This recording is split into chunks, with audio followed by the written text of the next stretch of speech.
Hey guys, welcome to the MrMaple Show. Let's tour Bartlett Tree in Charlotte. We had Nakada-san visiting from Japan. It's a great time. Let's show you around what we saw. Great plants and great people, always a fun time.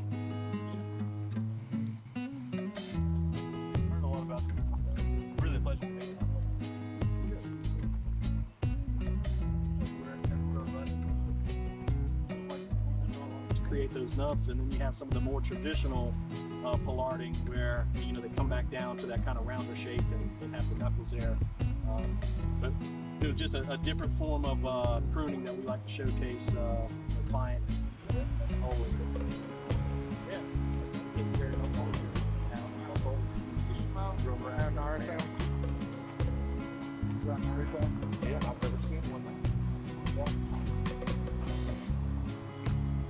Now, at Bartlett, they do a lot of highbrow research and development on trees, especially for street trees, but also for the consumer use as well.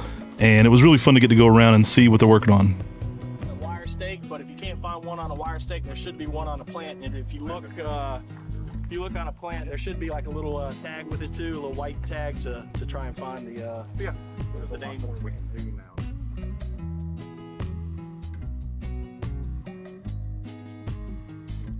We were very fortunate to get to go tour with Patrick Franklin and Adam Black, really knowledgeable plant people.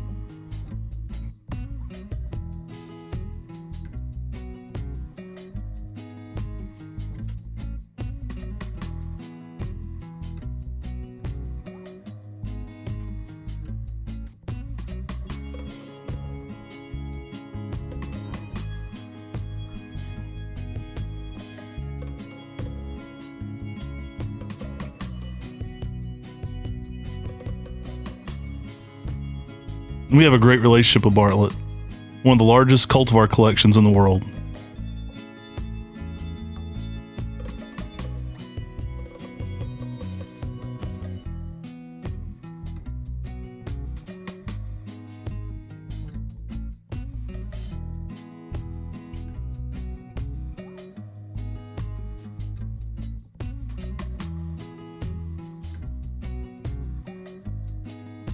Cleftra Takeda Nishiki. Always a favorite.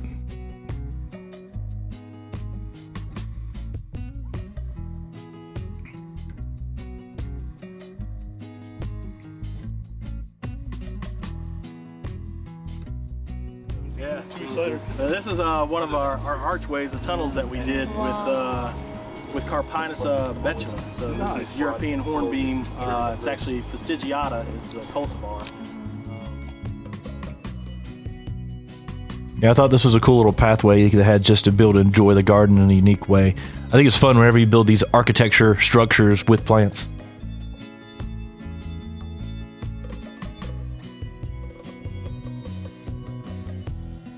Different espaliers created here.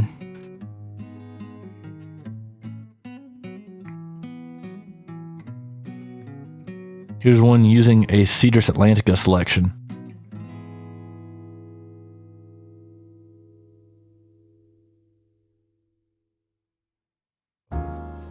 So there's a ton of collections here, from conifers to maples to azaleas. Some of these big developers have tons of rock that they look to dispose of, and if we see that nearby, we'll stop by and be like, hey, what you gonna do with all that rock? And if they're talking about getting rid of it, like, hey, 2 miles down the road, we'll be happy to take as much as you can give us. And at one point, there's a big development that went in down. Now, these conifer areas we toured mostly on our golf carts because they're so expansive. They go on for quite a while. We're probably going to go back and shoot some more in there and kind of give you some cultivar breakdowns and some highlights. Absolutely exquisite. And this area goes on for literally forever, it feels like. They're continually expanding here. Patrick's really passionate about conifers, and this collection is really second to none for the Southeast. Yeah, it's impossible to get a full look at these gardens with one video, so I'm sure we'll be shooting many different breakdowns of different gardens, of cultivar highlights, from their conifers to their maples. It's one of the most expansive and most beautiful gardens I've ever seen. Yeah, we wanted to get Nakada-san out here to really let him enjoy this garden. Being this close to Charlotte, we had to get him here while he was staying with us. He stayed for a full week.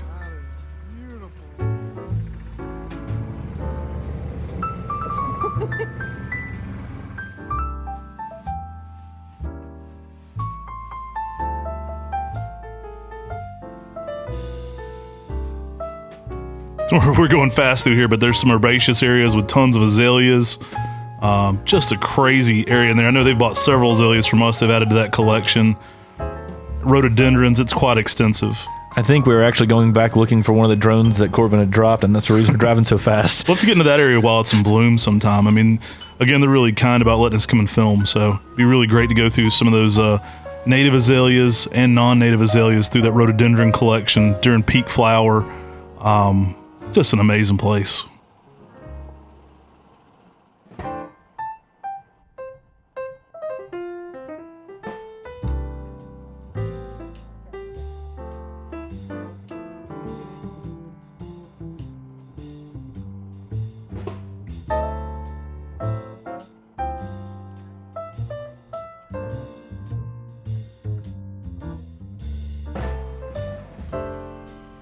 Again, there's many experiments going on here for street trees. They actually look at how street trees develop, how the roots develop, what the ecosystem is going to be like for that tree within the city environment, how the roots are going to obstruct concrete, different things like that. So there's all kinds of different tests going on here.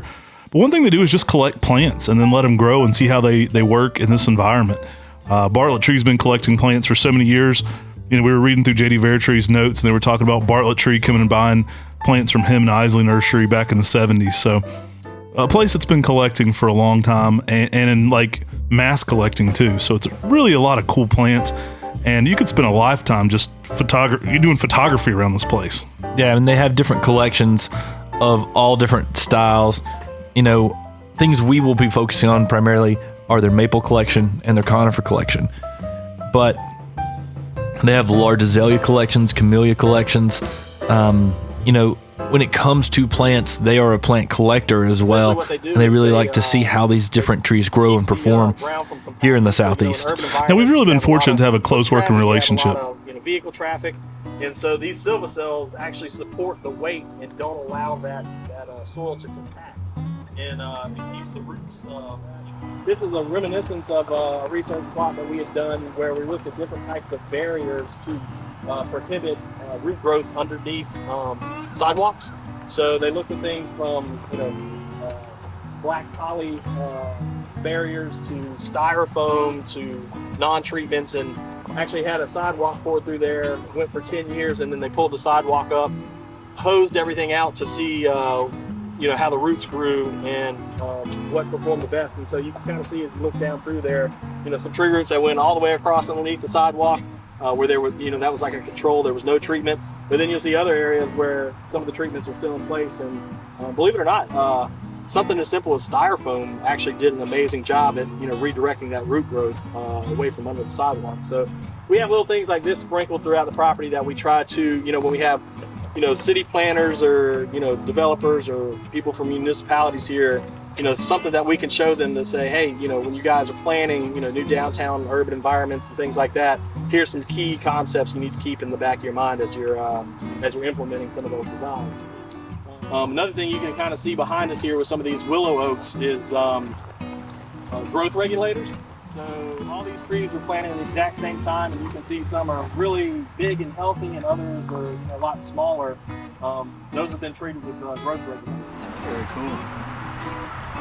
We'll have to come visit. Sign over there, and then wrapping on around kind of where we started up front there. So hopefully in the next few years we'll double the size of the Japanese maple collection on this side of the property.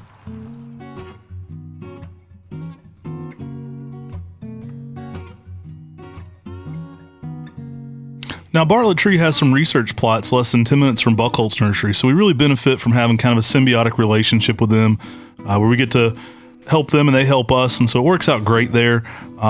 Really nice people. I can't say enough nice things about Patrick and this group. They've been so kind to us, and we really benefit from our relationship with them.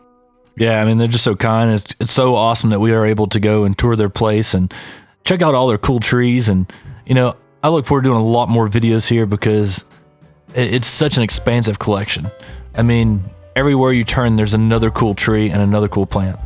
I joke but I say this, you could literally spend a lifetime just doing plant photography here. It's so extensive, and you can get lost. I mean, literally lost in the conifer areas. I can't imagine. This resource is less than an hour 45 from MrMaple too. So we're going to be getting back out there and doing what we can to, get better photos, document some things, and also learn from the research they're doing.